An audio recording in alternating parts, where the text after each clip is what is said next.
ठाणे पालघरनंतर आता आपण पाहूयात मुंबईतील टॉप 5 बातम्या।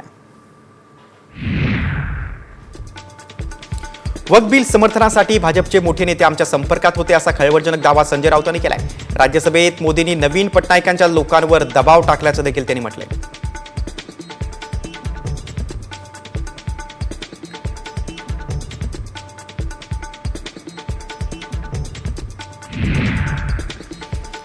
मनसे अध्यक्ष राज ठाकरे यांनी कार्यकर्त्यांना बँकांमध्ये मराठी मुद्द्यासाठीचं आंदोलन थांबवण्यास सांगितलेलं आहे। या संदर्भात राज ठाकरे यांनी सोशल मीडियावर एक पत्र लिहून मनसे कार्यकर्त्यांचं त्यांना आवाहन केलेलं आहे।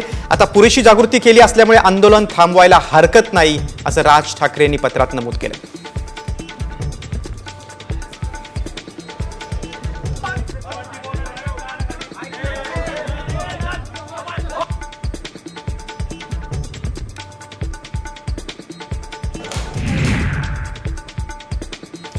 मराठी येत नाही घाबरू नका, आम्ही तुम्हाला शिकवतो अशा आशयाचे बॅनर ठाकरे गटानं लावलेत। मुंबईत मनसे मराठी भाषेच्या सक्तीसाठी आंदोलन करते तर शिवसेना ठाकरे गट देखील याच मुद्द्यावरून आक्रमक झाले। त्यामुळे आम्ही तुम्हाला मराठी शिकवतो असे बोर्ड आता अंधेरी परिसरात लावण्यात आले।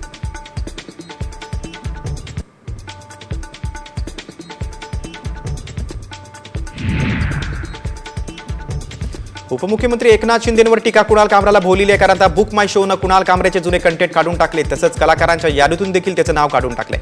शिवसेनेचे नेते आणि सोशल मीडिया सेलचे प्रमुख राहुल कनाल यांनी या संदर्भात बुक माय शोला पत्र लिहिलं होतं।